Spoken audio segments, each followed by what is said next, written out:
में मैं आप सभी प्रेस बंधुओं का स्वागत करता हूं। आज चुनाव के दौर में आप सभी का समय बहुत कीमती है, फिर भी हमारे छोटे से आग्रह पे आप हमारे मध्य आए, इसके लिए मैं आपका धन्यवाद करता हूं। आज की इस प्रेस वार्ता में हमारे मध्य भाजपा के राष्ट्रीय प्रवक्ता माननीय नलिन कोहली जी, शिमला संसदीय क्षेत्र के प्रभारी और भाजपा हिमाचल के उपाध्यक्ष माननीय पुरुषोत्तम गुलेरिया जी, हमारे हिमाचल मीडिया के सह प्रभारी भाई करण नंदा जी, भाजपा की पूर्व प्रदेश प्रवक्ता बहन श्रीमती रितु सेठी जी, जिला के हमारे सोलन जिला के हमारे कोषाध्यक्ष भाई लक्ष्मी ठाकुर जी और हमारे विधानसभा चुनाव के कार्यालय प्रभारी और मंडल के उपाध्यक्ष श्री मुनीलाल परिहार जी, यहाँ पर सभी का स्वागत है, अभिनंदन है। और आगे की जो प्रेस वार्ता है उसके लिए मैं नलिन कोहली जी को धन्यवाद रमेश जी। तो पहले तो मुझे ऐसा लगता है कि एक प्रकार से घर ही आए, क्योंकि मैं यहाँ का, हमारा भी एक मकान है यहीं कसौली में। यहाँ मुझे कोरोना काल में 2020 में 7 महीने रहने का सौभाग्य मिला था और 21 में 4 महीने बाकी देख हुई है। मतलब बड़े आप लोग धनी हैं, इतनी पवित्र जगह में रहते हैं, इतना बढ़िया हवा पानी, लोग, बहुत अच्छा लगता है। तो मैं हमेशा खुशी से यहाँ आता हूँ। मुझे लगता है कि यहाँ का एक रूप से पार्ट टाइम निवासी हूँ, वोटर तो बिल्कुल नहीं हूँ, लेकिन अच्छा लगता है। तो कल जैसे आपको जानकारी मिली कि हमारे माननीय और बड़े लोकप्रिय देश के प्रधानमंत्री नरेंद्र मोदी जी, कल उनकी सभा है यहाँ, मंडी से यहाँ आएंगे सोलन, लगभग दोपहर के समय ले रहे, उसका देख रहे हैं पूरा प्रबंध। और अब चुनाव की जो तिथि है, डेट है, वो करीब आ रही है। हमारे लिए और भी महत्वपूर्ण हो जाता है जब मोदी जी की रैलियां इस राज्य में होती हैं। उनका भी एक बड़ा पुराना रिश्ता रहा है हिमाचल से। हम मानते हैं कि भारतीय जनता पार्टी स्वच्छ, स्पष्ट और निर्णायक नेतृत्व है उसका। राष्ट्र में नरेंद्र मोदी जी, राज्य में हमारे मुख्यमंत्री हैं जयराम ठाकुर जी, और संगठन पूरे देश की जो बागडोर देख रहे हैं जगत प्रकाश नड्डा जी। और हर क्षेत्र में अगर हम देखें, राष्ट्र में और राज्यों में जहां पर भी हमारी सरकारें हैं, हिमाचल की बात करें तो काफी काम हुए हैं, क्योंकि हमारा जो एजेंडा और मॉडल है वो है सेवा भाव से काम करना। प्रधान सेवक है हमारे प्रधानमंत्री जी, और सेवा भाव से हम मानते हैं कि सम्मान के साथ लोगों की जो आवश्यकताएं हैं उसकी पूर्ति होनी चाहिए, पूरी होनी चाहिए, ऑलराउंड डेवलपमेंट। और राष्ट्रवाद और राष्ट्रीय सुरक्षा,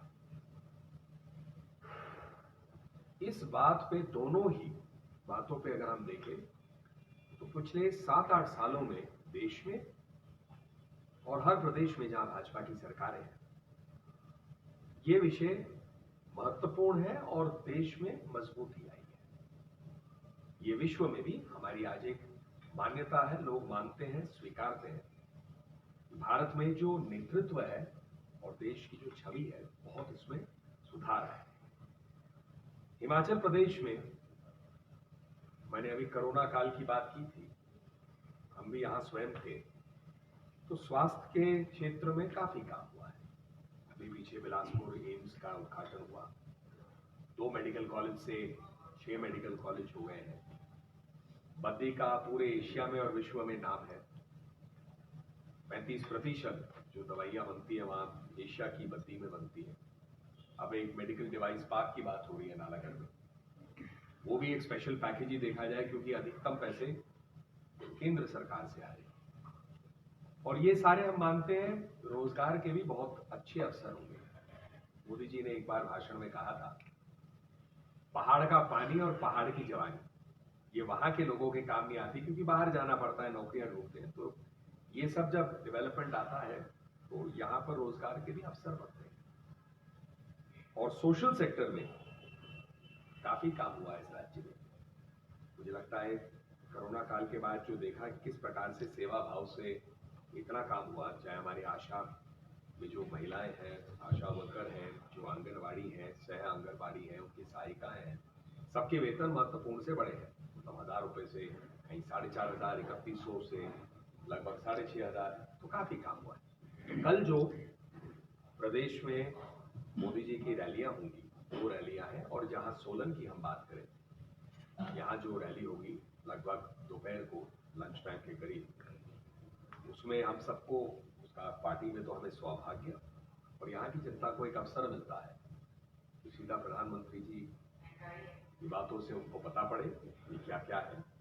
और हम काफी उत्साहित हैं और मानते हैं कि हिमाचल प्रदेश में जो एक डबल इंजन की सरकार का काम चलता आया है, हम यही मानते हैं कि जनता के आशीर्वाद के साथ ये काम और बढ़ेंगे। जो यहाँ पर अच्छी नींव एक रखी गई है, उस नींव पे और एक मजबूत इमारत आएगी।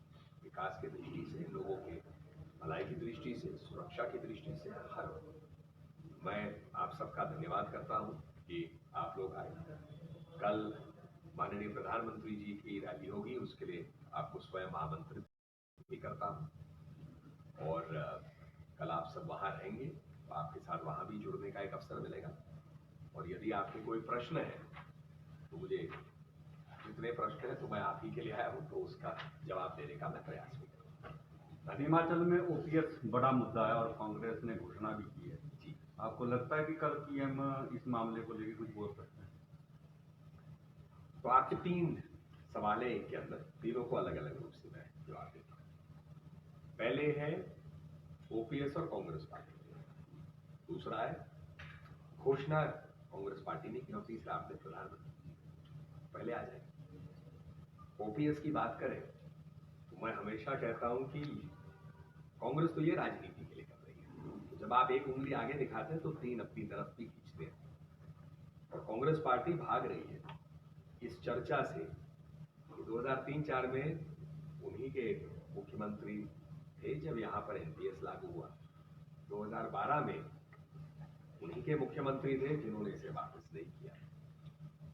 और उनके 2 राज्य हैं, छत्तीसगढ़ और राजस्थान, जहां घोषणाएं जरूर हुई है लेकिन काम नहीं हुआ।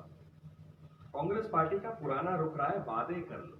गरीबी हटाओ का एक वादा किया था 70 के दशक में, गरीबी तो हटाई नहीं उन्होंने, लेकिन गरीबों के कल्याण के लिए आज देश में एक लोकप्रिय नेता नरेंद्र मोदी जी सेवा भाव से कर रहे हैं। गरीब कल्याण योजना की बात करें तो 80 करोड़ लोगों तक अन्न पहुंच रहा है ताकि कोई भूखा ना मरे। पहले सुनते थे ये हम, भूखमरी से लोग मरे हैं। अगर आप सब किसानों की बात करें तो किसान सम्मान निधि के तहत हो रहा है, आयुष्मान भारत हो। इसलिए मैंने कहा सेवा भाव से हम काम करते हैं। ये हुई कांग्रेस पार्टी। अब आ जाइए तो कांग्रेस पार्टी की घोषणाओं का एक कल्चर है काम करने का।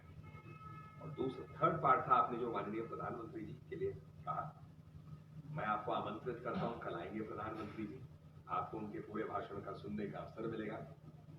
और प्रधानमंत्री जी तय करते हैं क्या वो बोलते हैं। और आप ये भी मानेंगे कि 2013 से जब चुनावी क्षेत्र में वो उतरे देश के प्रधानमंत्री उम्मीदवार के रूप में और फिर बाद में प्रधानमंत्री के रूप में, उनके भाषण जो है बहुत लोकप्रिय है, बहुत लोग उन्हें पसंद करते हैं, बहुत बातें उसमें रखते हैं। और कल वो अपनी बातें रखेंगे, विशेष क्या रखेंगे इसकी जानकारी ना हम रख सकते हैं, और मैं मानता हूं देश के प्रधानमंत्री है, उनका अधिकार है वो क्या बोले। कर्मचारियों की पेंशन बंद है तो क्या विधायकों की और सांसदों की पेंशन बंद नहीं होगी, उसके ऊपर क्या कहेंगे? किनके पेंशन ये ओपीएस नहीं, देखिए ऐसा है, ये बंद इसलिए मैं पूछना चाहता था, ये बंद कैसे कहा? बंद कर दी तो पेंशन नहीं मिलती, ओपीएस लागू नहीं करती। नहीं, यदि करेंगे नहीं नहीं, आप करेंगे, इसमें- लेकिन क्या सांसदों और विधायकों को पेंशन मिलनी चाहिए? इसके मुझे लगता है थोड़ा इसको मैं पहले स्पष्ट कर दूं। वो आप पेशे से वकील भी हूं तो इन बातों को मैं थोड़ा एक अलग रूप से देखता हूं।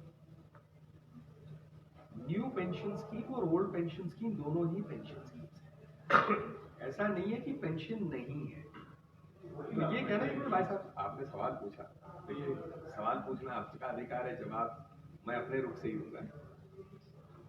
तो वापस लौटो, दोनों ही पेंशन स्कीम्स हैं, दोनों के आधार अलग अलग हैं, लेकिन ये नहीं कह सकते कि पेंशन बंद हुआ। न्यू पेंशन स्कीम में आप, मैं, हम सब नहीं जुड़ सकते, ऐसी कोई बात नहीं है।